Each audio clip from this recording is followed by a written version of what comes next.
Welcome to the life you crave. Simple and sustainable weight loss for women who have better things to do than diet. I'm your host, Leah Pinelli. I help ambitious, badass women stop overeating, overworking, and overgiving to lose weight from a place of love. I'll help you simplify weight loss, end your overwhelm, and create the life you crave. If you like what you hear, please like and subscribe to this podcast. Let's get started. Hello, my femmes. Here at the Life You Crave podcast, we are re-releasing some of our greatest hits, podcasts from our show that have had the most downloads, the most popularity. We wanted to re-release them here so that they would be right at the top of your podcast feed so that you can dive in and enjoy all summer long.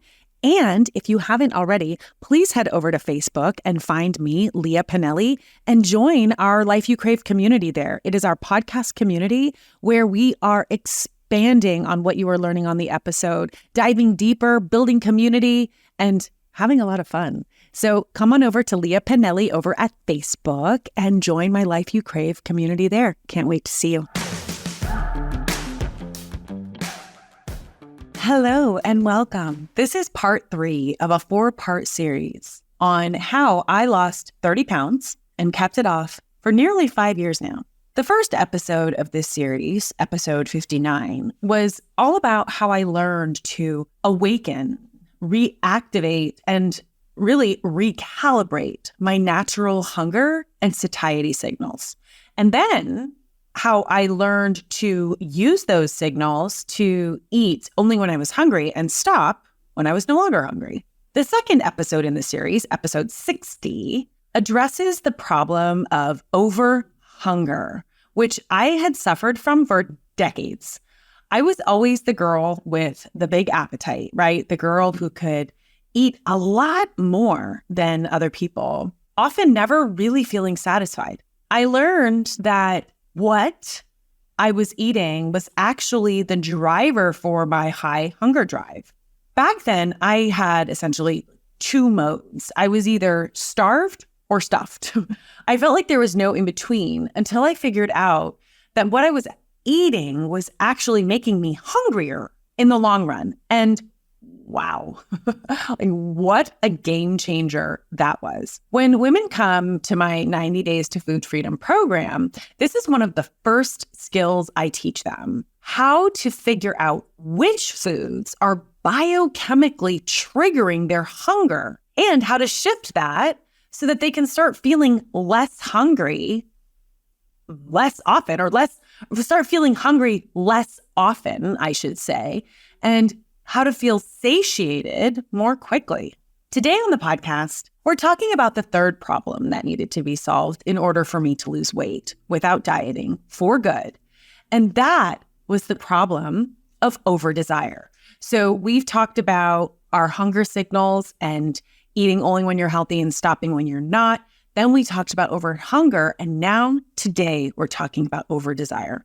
I define over-desire as either experiencing strong cravings for certain foods or constantly thinking about or obsessing really about food. When we experience these strong cravings, and for me, it used to be things like chocolate-covered peanut butter cups, nachos, margaritas, wine, bread, cheese, corn tortilla quesadillas. I love corn tortillas, and I wouldn't just have one, by the way, but I would crave them. I would want them. When we experience these strong cravings, we feel like these foods have power over us. I know I did. I felt powerless to resist the temptation of the food. It's the feeling of brownies calling to you from the kitchen, or your kids' French fries taunting you from their plates. You can think about nothing other than, those French fries while you're choking down your salad. Like all you're thinking about is how badly you want the fries and how you really shouldn't, right? That, my friends, is over-desire.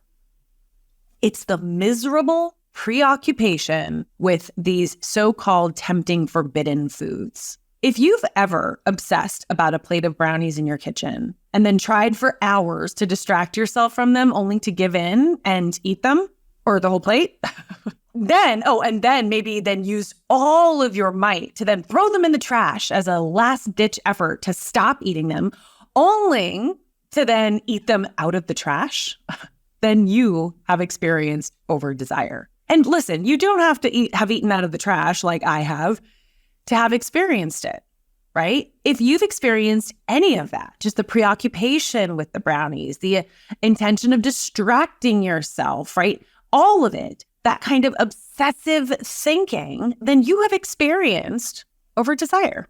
That's what it is. That's what it's called. Now, just a note, we don't all experience this, right? This isn't a problem for everyone. Like, I think about my dad, for example. He enjoys food. He doesn't restrict himself at all. He enjoys good wine, pasta, all the things, right? But he has never, ever felt called in an obsessive way to go eat something. He's never once eaten fries off of anybody's plate. He can take it or leave it. And he doesn't need my 90 Days to Food Freedom program. I, on the other hand, used to live under the tyranny of desire, is how I remember those times. I craved hard, and I thought about food constantly. What I should eat, what I shouldn't eat, constantly battling myself to be good, but then giving in whenever it felt too hard. And it often felt too fucking hard. Now, you may not experience desire on that level, but if you struggle to stop eating foods that you know are sabotaging your goals, then you're also experiencing over-desire.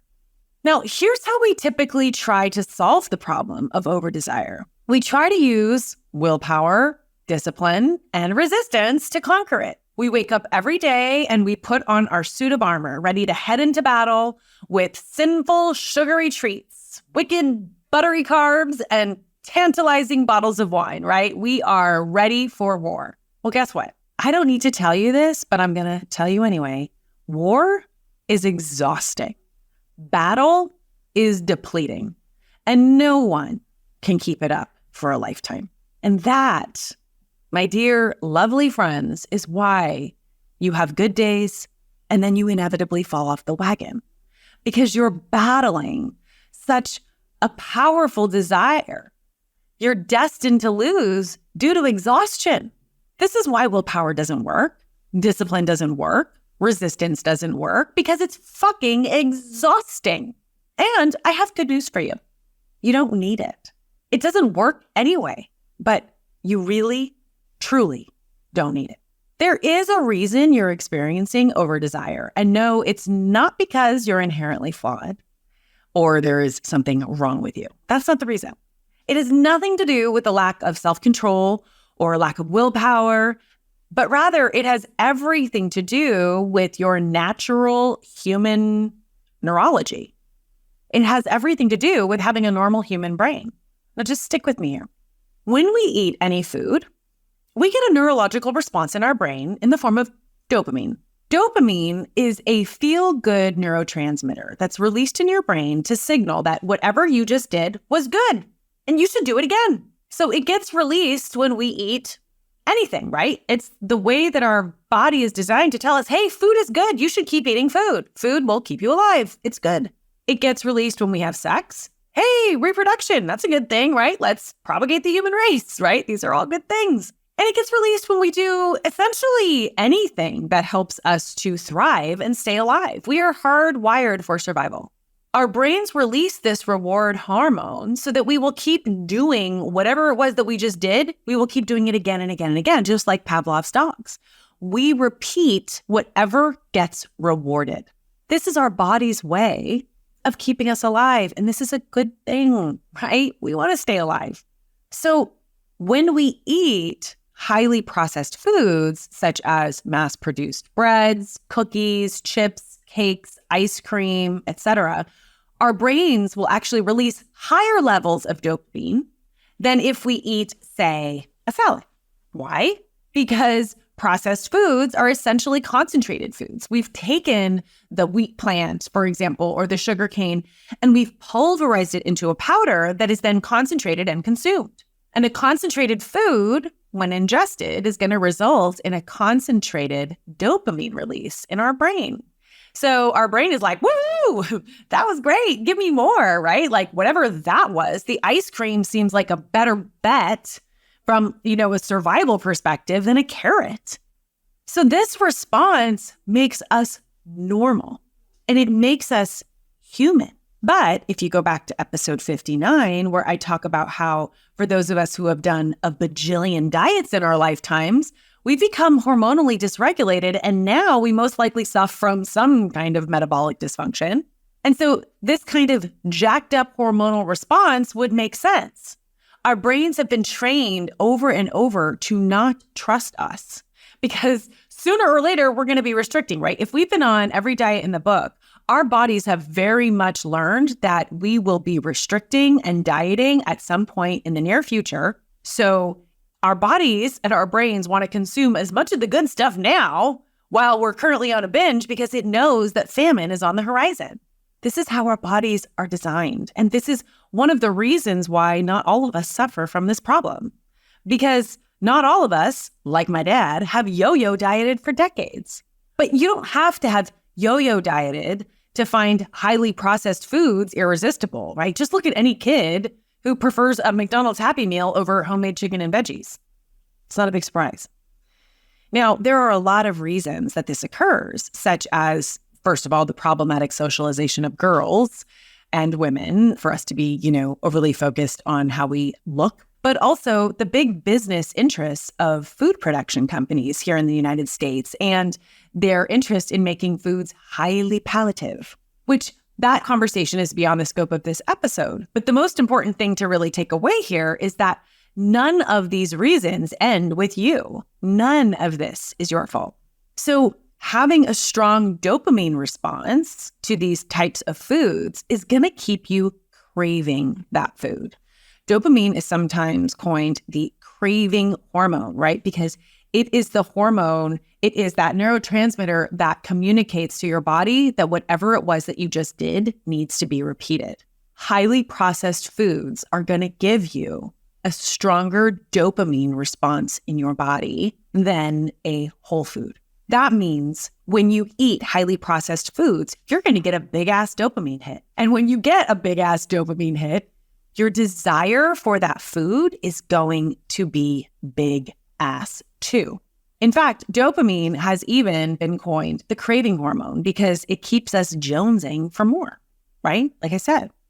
So tying this into our episode last week on overhunger, insulin increases hunger and dopamine increases desire, which in turn, both of these things in combination will invariably increase your consumption because the more you want something, the more you're going to eat it.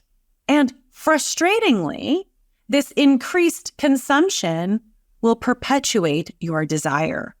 It is truly a vicious cycle. So look, you've likely experienced this yourself, and I'll give you an example for somebody like my dad who maybe's like, I don't know what you're talking about. Sugar.